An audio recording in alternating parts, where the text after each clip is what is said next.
as we get set, I'd like to introduce to you our moderator for this panel discussion. It's a pleasure as we have with us Unmesh Pawar, Partner People Performance Culture, KPMG in India. A warm welcome to you. Let me also introduce our panelists. We have with us Judhajit, Chief Human Resources, ICICI Prudential Life Insurance. A warm welcome to Mr. Das. Let me also present to you Mr. Ramesh Mitragotri, Chief Human Resources Officer, UltraTech Cement. A warm welcome to Ms. Reena Tyagi, Chief Human Resources Officer, ManipalCigna Health Insurance Company. May I also present to you Ms. Sayali, Karanjkar, Board Advisor, Zimyo. A warm welcome to Mr. Varun Upadhyaya, Group Head of Human Resources, Wockhardt. And let me now present the session over to our moderator, Mr. Unmesh Pawar, Partner, People, Performance Culture, KPMG in India.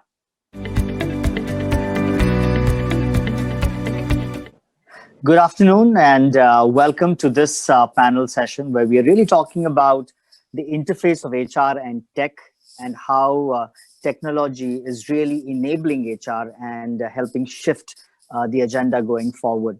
I have with me a very elite panel today and have the privilege of facilitating the dialogue. But before we really get into the nuts and bolts and understanding from our practitioners of the practices that they've been using in their organizations and how technology has truly helped HR step up this game, I would like to start up with a warm-up question like panels that I've been part of. And I want to first go to Judhajit, to you with a question, and let's try and keep the responses as humorous as possible, right? If you were to be given a superpower and a superpower to build a technology that can truly be the panacea for HR and solve everything that HR heads always wanted to get solved, what would that be? Judhajit, first to you. Yeah, thank you, Unmesh, and pleasure to be here, and thank you for this opportunity. So I was just, stepping back and thinking about this question, and a lot of the work we do is really in the realm of astrology. People come to us and talk to us about their future career, where are they going to be. Many people ask, who's likely to attract, who's likely. So everything about us is a bit like reading the horoscope of people. So yeah, technology can help us do that because right now we don't have all the answers. But that's on a more lighter note. But I think on a more serious note, what I like to say is, this whole pandemic has definitely created opportunity where people can work from anywhere in the world. So it's kind of reduced distances and barriers. And I think that's the real opportunity. Technology can really create inclusive organizations because it has reduced the need for physical presence or physical mobility. So you could be anywhere in the world. You could be working in Timbuktu. And I think that's the great opportunity where technology can play to make organizations very diverse and inclusive. Great. So I like that. I think if we could have a version of a kundali that we can draw without necessarily the person knowing and then being able to help, I get that. And of course, the whole value of the whole distributed environment, I get that. Reena, coming to you, asking you the same question, keep it short, keep it crisp. If you were to have that magic superpower, what technology would you want to build for HR? I think simple. Hi, good morning, everyone. I just want an app which can get into the minds of people, get into their DNA, and really tell us that for each employee, what is that motivates them, what have been their experiences, what are their aspirations, draw out a program for them. Okay, give him this training or give him this experience, give him this role, and just executes it. I think nothing better than that. Great. So I'm hearing a super personalization app for individuals to help them get to the intersection of their passions, aspirations, and strengths. Get that. Ramesh, coming to you. What would your, if you were to have that power, what would you want to create? Since it's a wish, I would look for a gaming app where people can actually determine their own compensation. Well, actually, I wouldn't be surprised, right? I think some of the reading that I've done, people actually have an opportunity to command a prize because they believe they add value, where organizations are being very transparent about who is making how much. So, I mean, we are not potentially very far from that getting permeated much more going forward.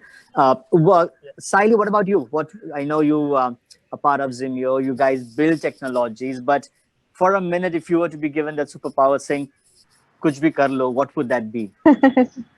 I think what is lovely about virtual work is that we can get teams and have people from anywhere.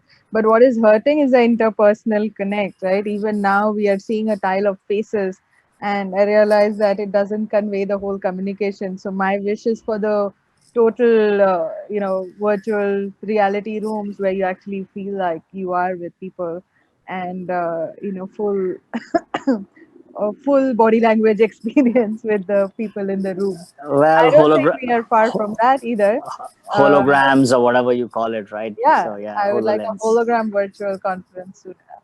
Great. Varun, coming to you from the world of health, what's your solution going to be if you were to have that magic? I would thank you so much. Good morning, everyone. I think it was indeed a pleasure to be here. So I think I would look for, how can I find out that carrot which motivates every employee to do more? Because these are the times when we post pandemic, during pandemic, what we saw is that the work was happening from remote. That was a big discovery for the HR fraternity, that without being interactive you can still do virtually a lot of work, a lot of positive work, a lot of quality work you can do. But at the same time, what is it that you can do more to make sure that the organization succeeds? So I think that my take will be, if I had that magic or superpower, I would like to find out what is that carrot for every employee which makes him do more. That's what my take. Great. Thank you very much, Varun. And I think let's dive in straight, I think, to our topic and try and glean some insights from the group. I think the first thing I really wanted to talk about was the whole space of talent discovery. And I think it's interesting times, right? I think right since March, we're coming up almost a year now in a month or two, where we've been able to transition all our TA processes, literally the whole process from discovering talent to the skill assessment to the onboarding. Everything has moved virtually. Now, I'm not well, it's brought in a lot of efficiency. I'm not sure what you would say about effectiveness of that, right? But I think I want to really go first to Ramesh and ask you, Ramesh, through this experience, what has been something distinct that you have been able to do at UltraTech with respect to the whole talent acquisition and the talent discovery processes, and especially tech enabled? What can you talk about? Yeah, sure. Since processes were all more or less automated and have been available to be worked offline, so our switchover wasn't very. We did not have any negative impacts on that to switch over and work remotely. And as Sayali said earlier, I think it was more of the human connect that was important, that we had to, focus on rather than look at the work processes of how to manage that. So having said that, even the hiring process, actually, even before, it's not the pandemic that drove it, but even before that, we would have it, meeting remotely, even inducted people remotely. We made virtual tours for people to visit plants that they could not visit. So that's been the case. The intents of application of technology has been much more. For example, quick rush for saying, now do we have Google glasses where I can sit in Mumbai and walk through the limestone mines in Rajasthan? And those are some of the elements that pushed in to do it faster. So whether it is for hiring, now it's been, we continue to grow. So we've been hiring people both from within and outside, growth to people from within. And an element of technology is applied there. But, as Jeet said in the beginning, it's still largely dependent on managerial intuition. Right. And, where managers meet people and yeah, there is, you do refer to psychometry, you do refer to certain hard stuff that we can get it, but the decision gets intuitive. How can we actually bring in technology to that more objective, we haven't reached there yet. That's the next stage we got to get in, to identify internal talent as well as external talent using that technology, blending in the various inputs about individual, about the role, about the culture, and then blend all of that into make a decision. Moving away from purely intuitive to a large object database decision. Got it. So coming to you, Reena, right? I think you have a fair amount of feet on the street considering the insurance sector. What shifted for you through the pandemic from the whole TA processes standpoint? What has been the use of technology, and what was something that wasn't tried before but was then played out during this period for you?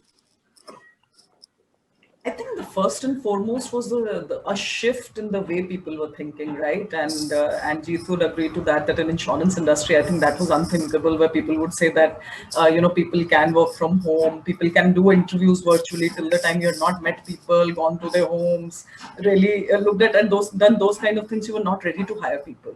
I think one mindset shift definitely happened where people said, I do virtual interviews, I don't need to meet personally. And I can still assess, right? I can still make that connect, and which was not just for hiring our own people. Even when in insurance they went to agent hiring, again unthinkable, where a person to human contact was very important to build those relationships. And we suddenly saw our team very smoothly transition into that. So first, I think was really a mindset change. Secondly, also, as we are not just during the time of the pandemic, but now later on, when we as an organization have actually now moved officially into hybrid way of working, where we officially know now that people will be working from homes and also working from locations where there are no brick and mortar branches. Hiring, I think the process has become very efficient. We simultaneously launched a employee HRMS, which we call as My ManipalCigna, which is through an app. Right, so all my HR processes are on my phone through an app. I log into it, and so, for example, I'm on a go. Right, I'm traveling. I have interviewed a person virtually. I want to give feedback. I don't need to be in office to type a detailed interview form. I can actually, through a voice message or through a chat bot, actually I can send a voice message and say that this is the feedback which gets recorded. So even from your audit trail perspective or process perspective, so these are some of the efficiencies which have come. And we are also exploring things like, you generally, when you're lining up interviews, when you're wanting the interviews to be done, you have a large recruiter force who are calling people, lining them up, or your RPOs. Today, some of those processes are going into a call center kind of mode, wherein you have automated reminders, automated calls, and you ultimately, the effort that you as a recruitment team need to put is truly on just a smaller group of people rather than a very large universe which you work. So I think those kind of efficiency definitely from talent acquisition perspective are coming in. Still a long way to go, but I think encouraging thing is the mindset shift. So where leaders, managers, employees are actually open to the second. I just want to add one bit more is also in terms of identifying the right profile for you. Now that was something that we were doing earlier too, but really using AI and something is something that we want to do, really looking at wherein you want your success rates to be higher, especially in insurance, because every attrition will lead to loss of productivity. So how do you reduce your attrition when people are hired and in the first year? I think that's another thing that we want to work towards, and work is in progress there. Fair. I want to come to you, Judhajit. And I think the challenge in this entire thing with the more tech we bring is the fear that it's going to be, the humanized side is going to be missing out in this. And especially so, we know that when we are hiring leaders, and I know that things will change, we are now starting to get out, face-to-face conversations will be happening. But talk to me about leadership hiring and this whole advent of technology aggressively into recruiting. What role, where do you think will we be able to draw the lines of this? Because I do believe that at leadership levels and at some key levels, at key skills that you're bringing in, you need that connection, you need that chemistry. How would you react to that? No, I would certainly agree that connections are important. Ultimately, we are dealing with human beings, and human beings have emotions. And a lot of how we what we do is based on how we think about an issue, and how we think about an issue impacts how we feel. So I don't think we can quite divorce the aspect of human emotions from everything that we do, right? Yeah. So like everything, again, this is not a very new debate. I mean, even if you go back 30, 40 years when, for example, call center technology happened, when the advent of computers happened, this debate of high tech versus high touch has been around for quite some time, right? But like everything else, it's a balance. This is not to swing to one extreme and says everything is tech and AI and ML. Those are nice, nice to make headline statements. But it's again my view of it would be that ultimately both will coexist, and we'll find the right balance.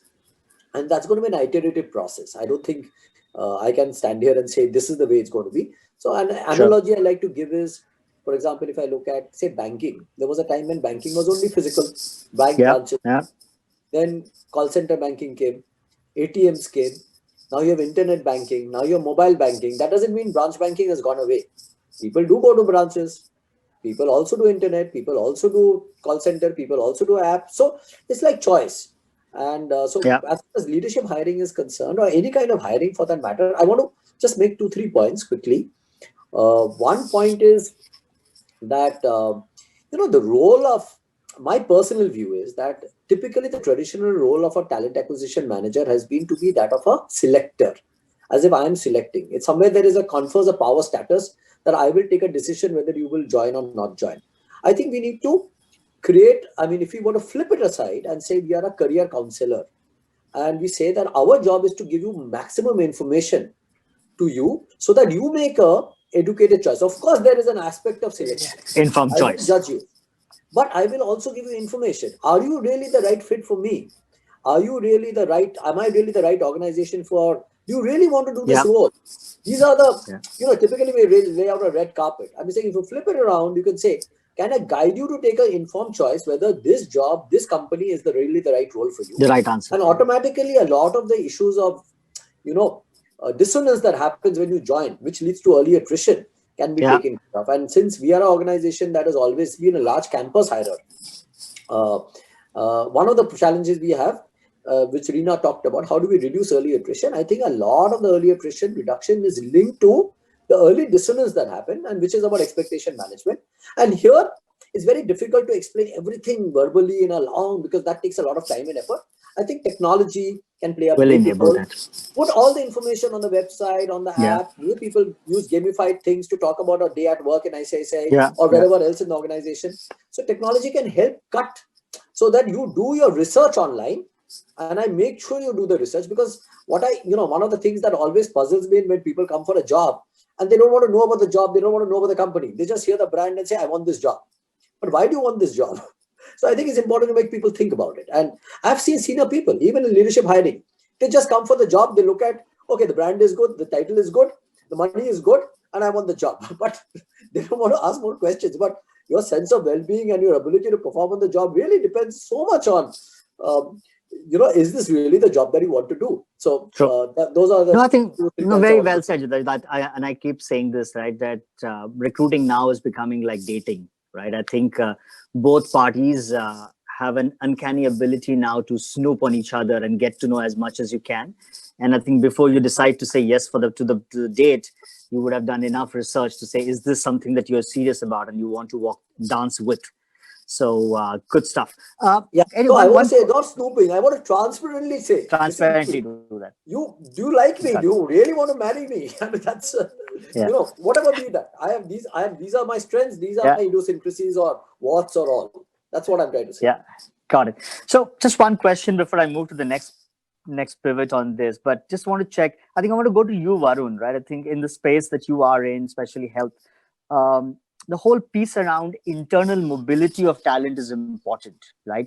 And especially, I mean, from the hospital standpoint, I think mobilizing talent very quickly.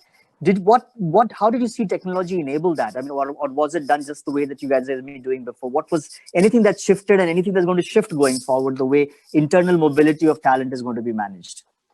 I think, a lot of it is dependent on, technology has done a lot of, I would say enablement as far as mobility is concerned. And I think we witnessed it in pharma, we witnessed also in the hospitals as well. And the hospital, particularly at the time of pandemic, when there was a lockdown and there were a lot of people facing. I think we had to mobilize our people from one location, from one hospital to another hospital, and that was something which was extremely critical. So we went back to our IT team, and IT team helped us out in a lot of many ways in terms of deployment, in terms of roosters, in terms of making sure that how the productivity is measured, how the punctuality, how do we measure, how do we do that, how the scans are happening, how the health well-being and security, whatever is needed from a secured workplace point of view happens. I think a lot of enablement was done by the IT team with the support of the paramedical services team. So I think we witnessed a lot of Right. it in hospital, and at the same time similar things in pharma as well, because post initial lockdown, I think they allowed the opening of all the pharmaceutical research and manufacturing. So when we opened up our manufacturing, then the security and safety was required, and that the similar thing, the example which we got and the success we got at hospital, we implemented the same thing in our factories as well. So a lot of it was enabled by IT, supported by paramedical testing. So that was something Right. very, very useful. Great stuff. Great stuff. Thank you. And I think Unmesh, as I pivot to the next, yeah, I just coming, Reena, sure, coming to sure, as we sure. just so as we pivot to the next one, Marshanil Marak says that the superpower she would like to have is knowing if a candidate that has been made an offer and has said he or she is going to join will actually turn up on the day, because the reneges that we see in some of the pockets are just so high. So, Reena, I'm going to come to you in a bit, but Sayali, coming to you, I think the pivot I want to make in this entire thing is the whole space of learning and learning agility in organization. The pandemic clearly has established, especially for a lot of companies that had not invested aggressively in reskilling their talent or having a continuous learning approach in the organization, that learning organizations that thrived through this period were organizations that could quickly redeploy people, mobilize people, have the right skills, go to the right place, or train people to support clients' changing expectations. What are you seeing happening in the space of learning? How is that shifting, and how will that play out in 21? You're on mute, Sayali. You're on mute. I think one of the most important changes I've seen in learning in organizations is the virtual training part of it. Earlier, we used to get classes, online courses, etc., done, but people were not as comfortable. But that comfort has changed, right? As they see kindergartners and first grade kids doing Yeah, online courses, the confidence of getting value out of them has changed. Second is the cohort style of learning, right? We usually used to prefer having an expert. Like, for example, if we are moving a group from a call center kind of activity to a more online activity where they're chatting, then their English needs to improve. They need some tech skills, tool skills, Excel skills, maybe. We would prefer that the experts also come from the organization. So yeah, this yeah, cross functional training of each other actually helped reskilling, because they felt that I know this person, I know they do well, and I can relate and I can also learn from them. So I think the cross functional training of each other helped both in the organization. It gave an opportunity for somebody to shine and teach and become, a lot more visible as a contributor in the organization. And it gave others a chance to learn from their peer, but from another function. So all of this created good experiences. The right. helped because the cohorts could collaborate online. They could ask each other questions and grow faster. Uh, it kind of reduced the walls. People were not in their own lane trying to pass a test and get into a test of another job. They were actually helping each other as a Yeah. to cross the next hurdle and get to a new skill, and they were excited about it, right? And I think the virtual environment, if used correctly, can help in a lot of ways to reduce some of the barriers. Understand. Ramesh, coming back to you, and one of the things that I feel is that learning somehow ends up becoming an activity that you do at a point in time or a period in time. And I think we've realized that with the whole personalization piece coming into place, that we want to do things when we need help we want learning to happen when we are stuck with something. For example, Grammarly, right? And those of us who use our Grammarly, we're writing something up and then something pops up and say, oh, actually, you may want to do it this way. And that is useful help rather than finishing an entire document and then going through an edit. And then you realize, oops, now I got to change the entire slant of how I'm writing this, right?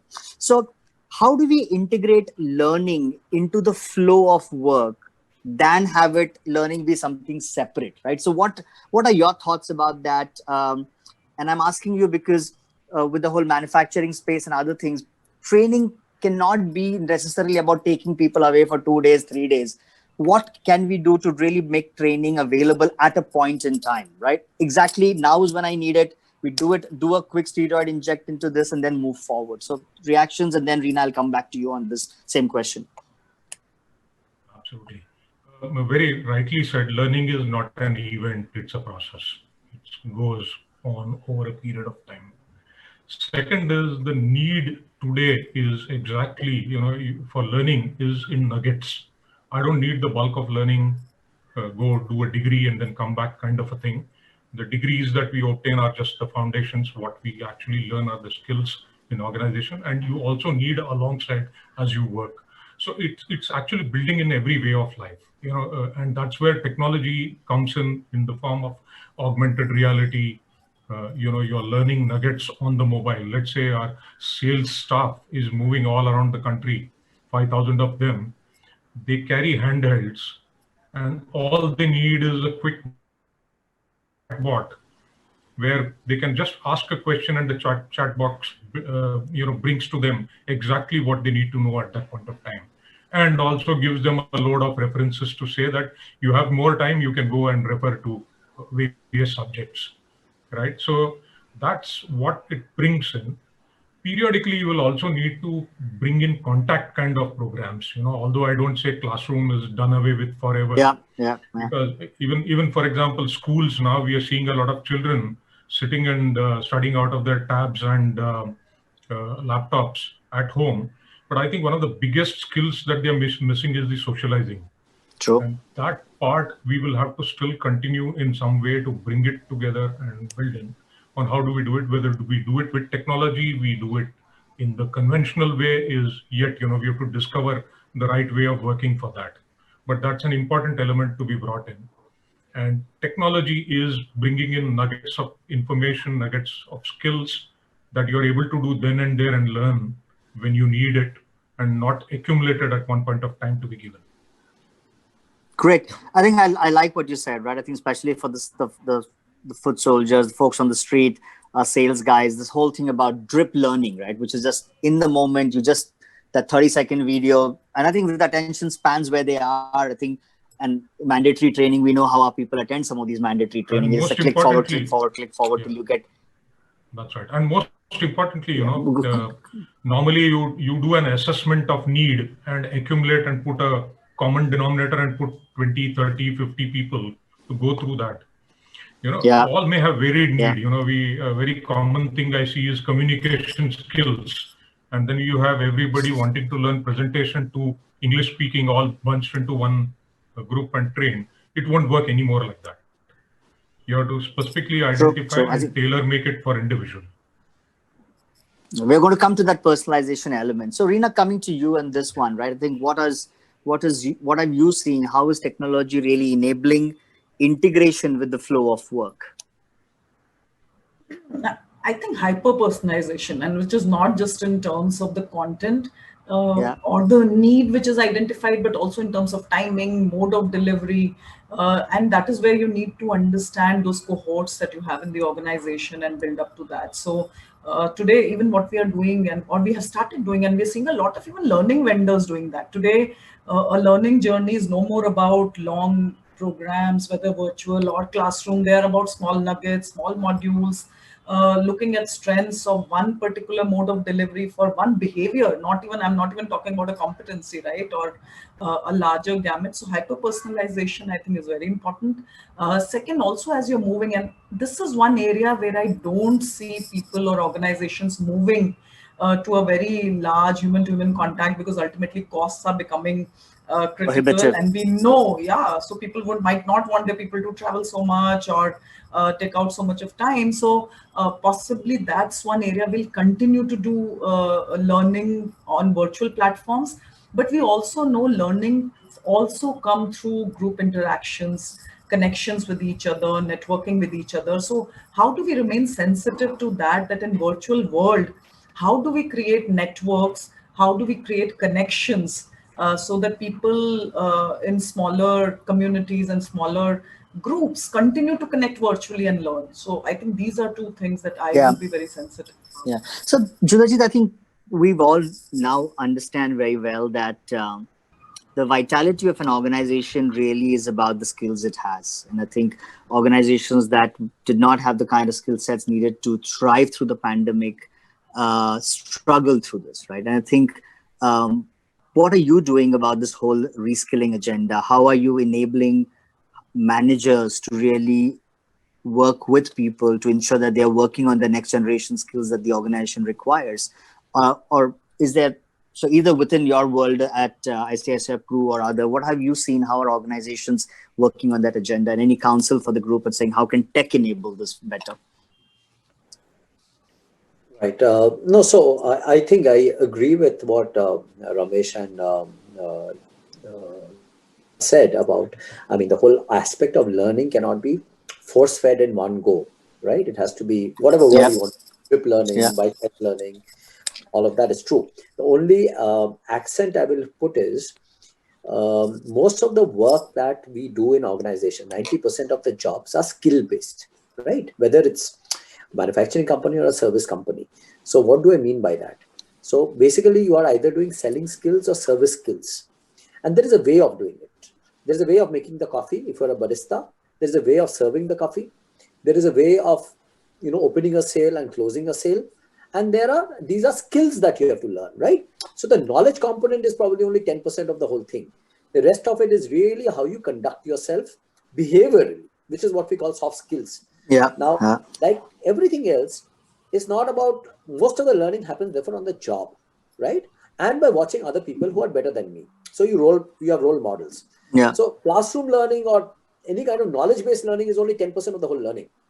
It's really when you practice on the job and you get feedback. So the nuance I want to add to it is it's not just giving you, drip learning is about giving you some knowledge or a nugget of knowledge or information. But the question is, what do I do with it?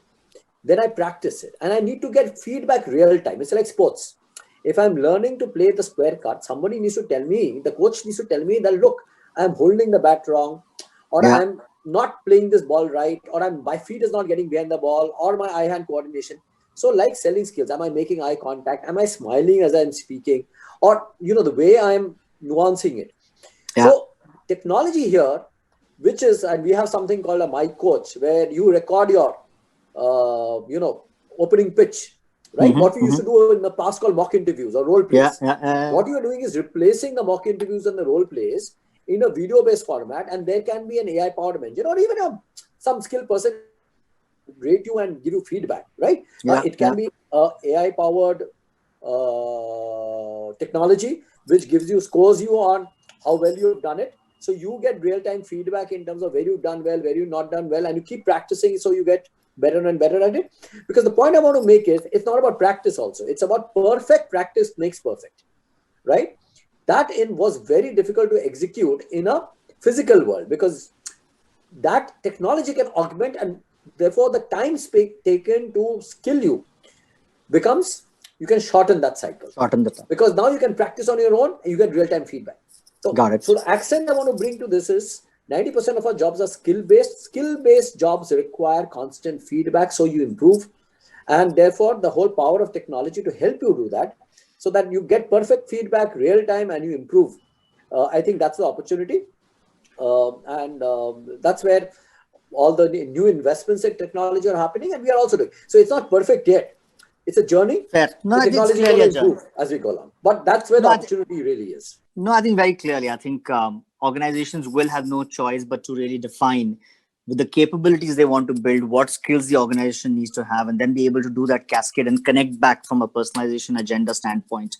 Coming to you, Varun, right? I think I want to move to the whole space around people experience, employee engagement piece, right? And I think with the sudden virtualization of work that's happened, and I know that for you, it may not have been as much because of you need our frontliners on in the hospitals or in the manufacturing space. But broadly, if you look at it, how has the whole space of employee communication and listening changed for you?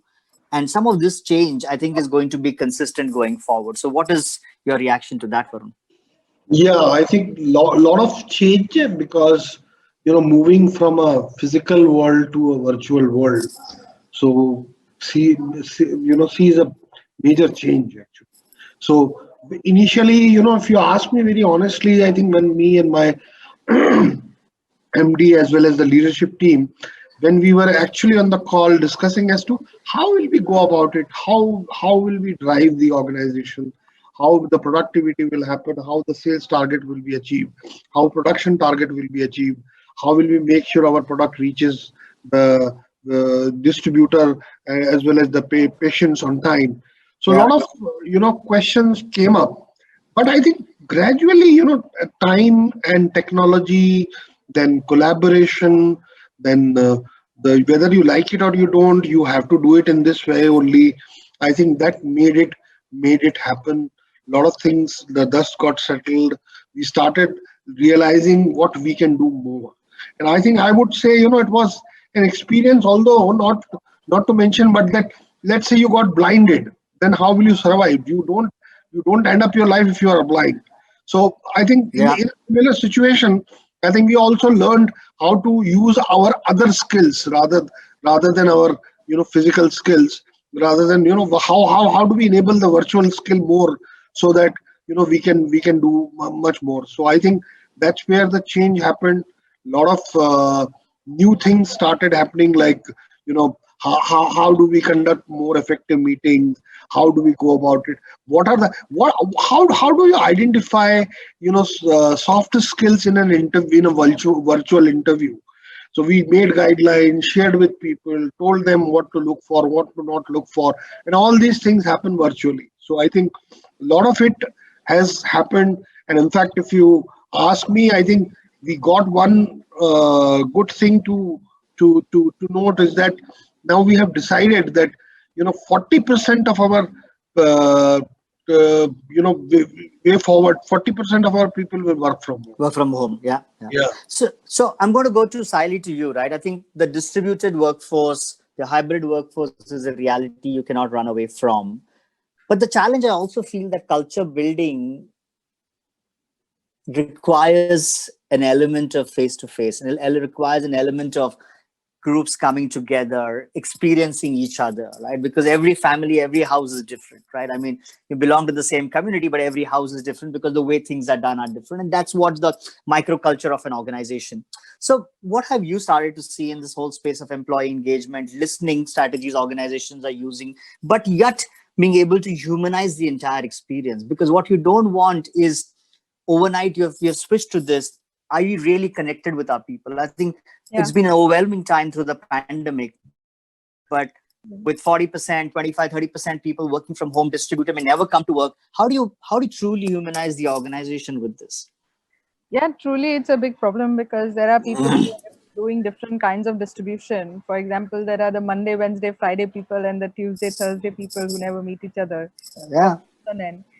So I think as we move through this hybrid kind of culture, we will, at least for us in many organizations that we work with, we're finding that people still want to connect with each other. Maybe decide a day of the week or day of the month where they will come in person to meet and exchange, just thoughts, have some ideation meetings, all of that. Especially when new products are being developed, having this kind of disconnect can really hurt new ideas and productivity and everything. Other places that it hurts is where there is a lot of drive required, like sales teams, I find need that interpersonal connect to feel like they're on a common mission and they have to meet the monthly or the quarterly target. So I think Yeah. as we can move to a hybrid model for a longer term, I do think that people need to come and meet each other. And I think office events or meetups, team wise or org wise, for town halls as well as team meetings will start to be real. And I think some of it can be done virtually. I mean, for example, in my own sales team, we used to do a daily stand up. And that daily stand up with the virtual kind of setting on a Zoom call, it essentially is weird because a sales stand up in actual room with the board in front of you has a lot more energy. But Yeah. you need to change how you talk and how everybody in the team talks and build around that, right? The one advantage is that while everything is happening, people do learn and adapt, and then it kind of flows through. It is very difficult for new employees, though. So when new True. True. employees are joining teams, I think at least somebody needs to meet them. Somebody needs to, bring them aboard and kind of start passing that culture of that one family kind of setting, right? Our own idiosyncrasies, our own warts and scars, and everything else. So I Yeah. think there is a the last point I do want to make is that as leaders, I found that in this setting, it was easier to bubble up some of the issues at the bottom. Like some of these things might be lost in translation as they go up the chain, but because of a more flatter virtual experience, whether it was anonymous questions or comments in town hall kind of meetings, or so many other ways like through the HR platforms and through the employee connect platforms, there could be a bubble up of issues that otherwise would have escaped the top leadership, and True. that I think is an advantage that needs to carry forward, right? It needs to stay. The anonymous ask me anything kind of conversation with the leader of your company needs to stay. So I think connect wise and culture wise, these are some of the important things. Good. I think. Look, I think the transparency with which most leaders operated and the agility that organization. I think organizations had no choice but to be relatively hierarchy less to be able to be agile. And I think we should not lose the gains that we have had from this. And technology clearly has collaboration tools. Technology tools have clearly enabled all of this. I know we are almost running out of time, so I'm. This is like the rapid fire now round, right? We're getting to the rapid fire round. And the question is the one, well, Judhajit, before you run, the one change that you will see in HR going forward. That's a one line response, one change you will see in HR going forward in a tech powered analytics enabled world. What is that one change you will see? Death of hierarchy. Death of hierarchy. Great. Ramesh? Reach across the organization, irrespective of where they are. Great. I mean, distances don't matter anymore. Got it. The depth and reach of the reach will be phenomenal. Reena? Absolutely. Yeah. Reena, you're on mute. Reena, you're on mute. While you come off mute, Sayali, what is your response? No, I said technology and connect balance. So not overdo the technology, but keep the balance of connect. Keep the balance. Great. Sayali? I think it'll be AI in hiring to take off biases. Like if you have the skills, you make the job. Doesn't matter which school you went to, where you grew up, or how you look like. Doesn't matter. Got it. And Varun? Multi-skilling for deployability. Multi-skilling for deployability. Great stuff. I think this is a great conversation. Thank you to my panel. I think for their insights. At this point, we are going to see an acceleration of tech in HR. Organizations will have, in a distributed environment, will have a need to have much more information, much more data, and that data now on the cloud rather than on-prem is going to be the way of life. Each of your interventions will be, from a data standpoint and analytics standpoint, be mined further because you want to be able to personalize. You want to be able to do what I call as the audience of one, right? Which is customizing and personalizing for each of your employees very differently than what you've been able to do before. And the last thing is, most of your people processes and learning and talent management will now hopefully be more in the flow of work rather than be separate, right? The whole well-being concept is not about, oh, you do a yoga session in the morning or you do a Zumba session on Friday evening. It will be about ensuring that you have micro nudges that will tell people that they need to go and take a hydration break, or somebody has been at the monitor endlessly for the last 3 hours. They need to take a quick eye break or whatever that is, right? So I think the nudge approach is what is going to happen forward. I think we are moving to an age of personalization. We are going to see less and less HR people being required because the expectation and ask of the organization of what HR needs to do is shifting.